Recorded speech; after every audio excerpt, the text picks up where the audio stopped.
Ah, mutations, everybody's favorite subject in Ark Survival Ascended. Now, one thing you might not have known is that mutations in Ascended are very different from mutations in Survival Evolved. Now, you might be asking, why is that? If you get yourself a pair of tech binoculars right over here, and you hold this out and you aim at a dinosaur, you will see the stats of a dinosaur on the right-hand side. And you will see there are 3 different measurements of every single stat.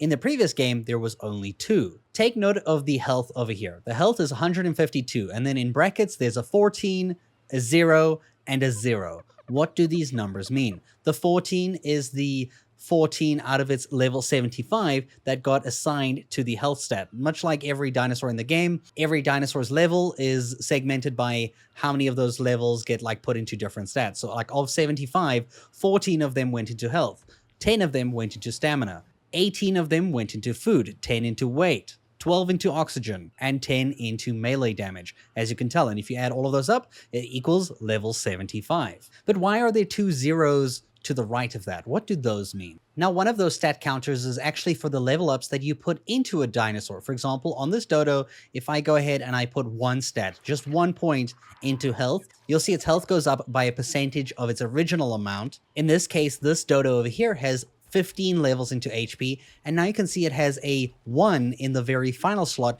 which is the stat that we put in. So for example, if I put another 4 in here, the final number will be 5 because it now has 5 extra stats, leveled up stats that we've put into it. And these stats are affected by the percentage of the 15 that was shown before it. But what is the 0 in the middle? The 0 in the middle is now your new mutations counter. Your mutations will no longer go on to the 15, where you see the 15 is over here. In the previous game, in Survival Evolved, when you got a stat mutation, that 15 would have gone up to 17. Instead, in this game, mutations are separate. This will stay 15, its base stat will stay 15, the 0 will then become the 2 for the mutation, because a mutation always occurs in 2s, and then the final number is the level ups that you apply to the dinosaur, which will actually be taken from the mutations as well as the base stat of the dinosaur. So the 15 plus the 2 will be affected by the level ups that you put in. Now, while this might sound quite confusing, this actually opens up a lot of opportunities in the game. So in front of us, we have 2 T-Rexes, a male and a female. Neither of these have mutations. They can be whatever level you want. It does not matter. Mutations can be bred individually, independent of the stats. You don't have to have the perfect HP, the perfect melee just yet. Now, to keep things simple, let's talk about just the health stat. Here you can see I've made an imaginary health stat. This male has 10 stat points into HP, 0 mutations, and 0 level up. And the female has 5 points into HP, 0 mutations, and 0 points into level ups. So these have not been leveled up, they are in their purest based form. Now this male and this female makes a T-Rex baby. Now this male baby has a health stat of 5, which is the lower health stat. It's the one from the mom. It's not the 10, but that doesn't matter because we're breeding mutations here. You can see here, instead of a 0, we have a 2 here, which is a mutation. It will also have a color effect, like one of the colors of its body will also change color. But the more important thing to note here is that this 2 is going to affect the HP. So the HP is now going to act as a 7 instead of a 5. Now what you want to do in this case is actually bring the mom down here. You should also know that you can in fact breed with any female T-Rex. Doesn't have to just be the mom, can be more, as long as those females don't have mutations already. And you're going to now breed the son with the mom. And this is very similar to how we used to breed in Survival Evolved, is where you use the males to pass on the mutations rather than the female, because the female can only breed once at a time. The male can breed with plenty females at a time, in terms of the game. And from this point, you're going to breed the son with the mom, and they're going to make a new baby. Again, you're going to focus on having male babies, and you can see this one has now had a double up mutation on its health mutation. So this requires that first off, that this mutation be bred down on the 2, and then another mutation stacks on top of the baby, going from 2 to +2, making it 4. It is very possible that you can get a baby with just a 2 mutation, or even the mom's mutation stat, which is just a 0. So you can either get the 4, the 2, or the 0 in the mutation slot. We're aiming for the 4. And then like you did before, you're going to bring the mother down and you're going to breed with the new son. Essentially, you're going to keep doing this until that mutation counter is as high as you want it to go. I'm not sure if it has a new cap in this game, but you can probably go up to 244. But like I said, I don't know if there's a new limit or not.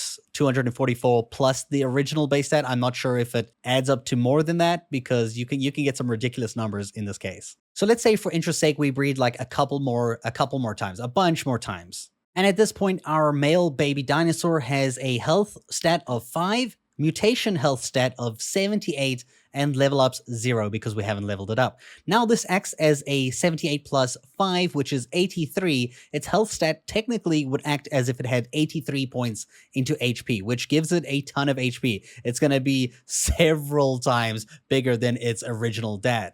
And most likely its colors will be completely different from what the base parents were because of all these mutations. Okay, so this is great and all, and that's a ton of mutations, but this is all based off a 5 on the original health. Isn't this like a waste of time? No, not at all. So now you're in late game and you've tamed a max level T-Rex. So it's 150 tamed at level 225. Let's say you got 225 on 2 different T-Rexes. One is female and one is male. Now, again, looking at only the HP stat. Now, let's say for interest's sake that this male has a 50 HP stat and the female has a 38 stats into HP.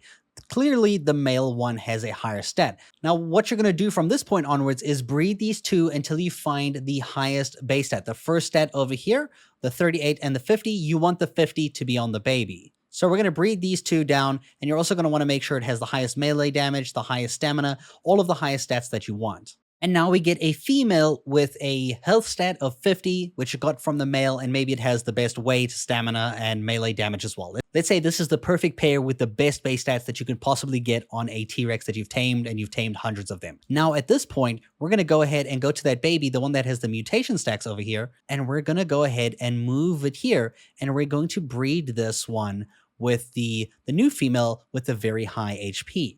Now this was the melee baby with a ton of mutation stacks. And if you recall, it had a HP stat of 5 and it had 78 mutations into it. And its mutation counter is at 78. Now you're going to breed these two together and you can actually then get a new baby, which can end up with the health stat of 50 and the mutation stack of 78.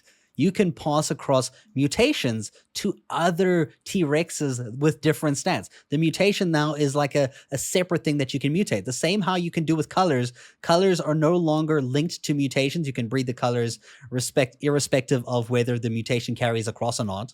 And this can now be male or female, and this is perfectly ready for boss fights. So if you think about it, this is actually an easier system because you don't have to hope that your perfect pair is constantly breeding mutations. You can breed your male over here with tons of different females. As long as the females do not have mutations on them, you can keep breeding this male and keep getting better males until you eventually can then pass it on to a dinosaur that has a natural high base stat and pass your mutation counter onto that so that you get the best of both worlds. So you can have the 50 HP and the 78, and of course this is going to act like 128 points into HP, which makes this a god T-Rex. It's going to have a very, very, very high health pool. So I hope this information helps you understand a bit more how mutations work in Survival Ascended. It can be a little bit tough to grasp. It's a lot of information to take in, especially if you didn't understand how the old game's mutations worked. This is actually a nicer, more lenient system, allows people to get mutations a lot easier, which is also a scary thing. But if done right, you can do boss fights and everything a lot quicker. If you do have any questions, leave them down in the comments down below. I do reply to every single comment and I will try help you if I can. If you feel like I've left out any information regarding this game, please let me know because this is still a new game. I don't entirely grasp all of the changes just yet. So if you feel like there is some information you can add here, maybe a different method, let me know in the comments down below, and thank you so much for watching.